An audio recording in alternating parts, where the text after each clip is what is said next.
Hey squad, it's GooberTroy here. The release of Swords of Legends Online is quickly approaching, and you know what that means. Yup, time to pick a class to play. I've spent some time in the recent betas focusing on trying out each class and spec to get a basic feel and understanding of how their playstyles differ. In this beginner video series, I will provide a very basic overview of each class and spec, highlighting the core rotational abilities and resources to provide a general understanding of how they feel to play.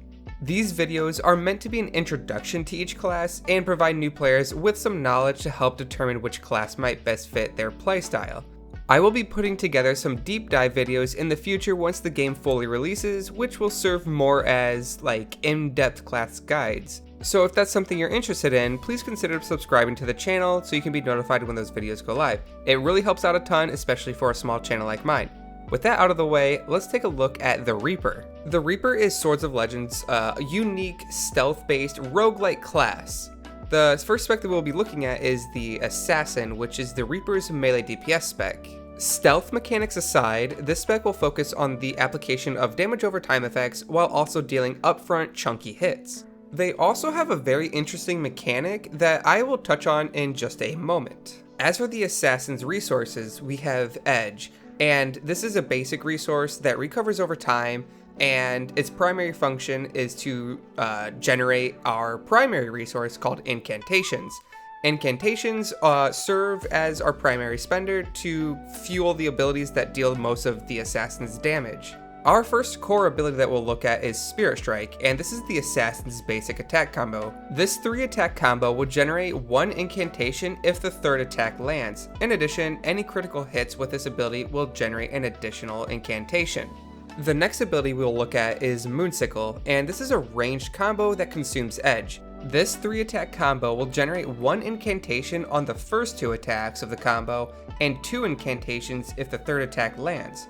There's an additional 10% chance that any Moonsickle attack that lands has a chance of doubling the incantations generated. Next we get into some of our incantation spender attacks, and first is Heart Eater. This ability consumes 2 incantations to apply stacks of a damage over time effect up to a max of 3. If you're hitting an opponent for the first time with this ability, they will immediately gain 3 stacks, so you don't have to worry about spamming this ability 3 times to get to your max stacks. There's also an added effect where any opponent who isn't currently afflicted with Heart Eater has a 50% chance of having an additional 2 stacks applied.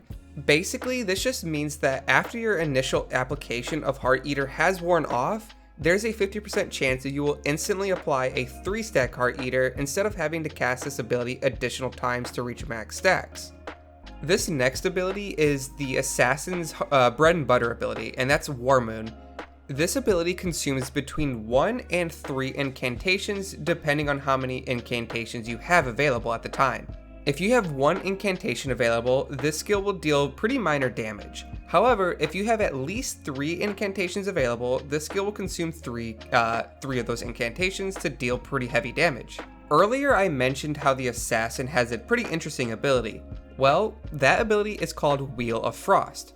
When you deal any damage to an enemy, you will apply a debuff. As you deal damage, a portion of that damage dealt will be stored within this debuff.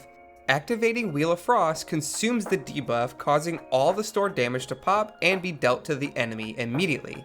For our last ability, we have Dustbringer, and this is the stealth ability available to the Reaper. While this is more of a cooldown ability, I wanted to call this out because it has a couple interesting interactions with the Assassin's kit. This ability normally has a 60-second cooldown, but when used out of combat, the cooldown drops to 20 seconds instead. While active, the Assassin will be invisible. While under this effect, damage dealt by the Reaper is increased by 10%. In addition, the Assassin will regenerate 1 incantation every 2 seconds, where the total duration of this ability is 18 seconds. So doing the math, that's 9 incantations. Lastly, the amount of damage stored for Wheel of Frost is increased to 25%, meaning the debuff can store more damage to be popped for higher burst. For a quick demonstration of the Assassin, you will want to start in stealth. This gives us some early passive incantation generation and damage buffs, especially to Wheel of Frost.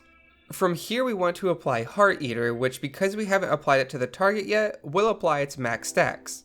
Afterwards we want to be using a balance of 3 incantation War Moons and Moonsickle, The goal here is to make sure we don't overcap on our resources while still maintaining enough incantations to have a high uptime on a max stack Heart Eater.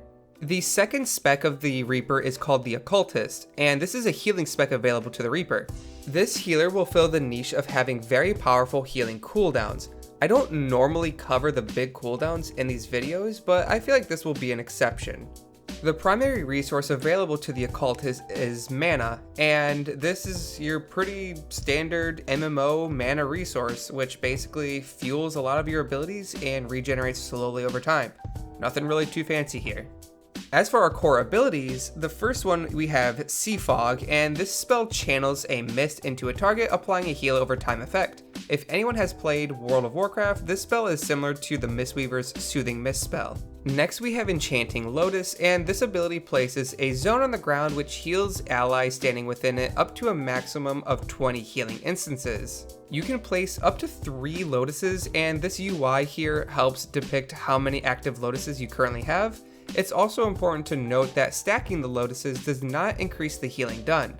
If you are standing within your own lotus, you will receive 20% less damage, so a pretty solid option for increasing your own survivability. Lastly, if this ability expires and still has healing instances available, you regenerate some mana. The next ability is called Blood Circulation Summoning, and this sacrifices a small portion of your own HP to instantly heal a target. You also will receive a healing over time effect, which helps recover some of the lost HP to cast this spell. I think it's important to note that this spell does not cost any mana and is therefore a pretty efficient spell to use.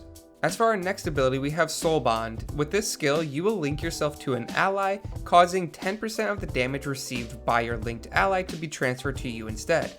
If you lose too much HP from this effect, it will automatically end and you will heal for 20% of your max HP immediately. When you cast Sea Fog, you will also channel Sea Fog into your bonded target. And lastly, your soul bonded target receives 8% increased healing from you. Moving along, we have one of the first healing cooldowns I was talking about, and that is Heart-Rending Worm. This spell will instantly heal any target to full health. That target though will then take 50% of the heal amount as damage over the next 5 seconds. So basically, if you use this spell to heal someone for 100 HP, they will then take 10 damage per second for 5 seconds. This is a very efficient spell because you can outpace that damage over time effect, and there's also an Astral Blessing that makes this an AoE effect instead of just single target. For the last spell, we have Star Spell Rest. This cooldown is incredibly strong. Activating this ability creates an area on the ground where allies standing within it will have their health redistributed so they all stay at the same health percentage. In addition, anyone who stands within the zone takes 10% less damage and heals for a small amount. This cooldown does a bit of everything and will be very important for raids with high raid-wide damage effects. Unfortunately, I do not have a good demonstration for how the Occultist plays within a group. However, I will try to summarize anyhow using this black screen. First, it's important to always have a soul bond because it just makes your healing overall more efficient. You get to heal 2 targets for the price of 1 basically. If your group is clumped, it's best to have at least 1 Enchanting Lotus active for your group to stand in for some passive AoE healing. For some cheap single target heals, channel Sea Fog, switching, and spot healing targets as necessary. For big moments of single target burst, you can either pump your target with Heart Rending or Blood Circulation to keep them healthy. For moments of big AoE damage, place your Star Spell Rest for the group to stand in. But that's basically it for the overview of the Reaper. Let me know what you guys think. For me, I think this will be my second character I level just because I am primarily a DPS player with a preference to heal as my secondary role. I think my favorite thing about the Assassin is the Wheel of Frost mechanic. I just don't think I've really played an MMO that kind of utilizes this type of effect. Especially, it seems like it's going to be really interesting in PvP. As for the Occultist, I like that type of role where you fulfill high value healing cooldowns for those high impact moments. I really can't wait to jump into this game, and we only have a few more days to go. But I'm GooberTroy here to say thank you for watching and supporting my channel, and I want to remind everyone to squad up and have fun.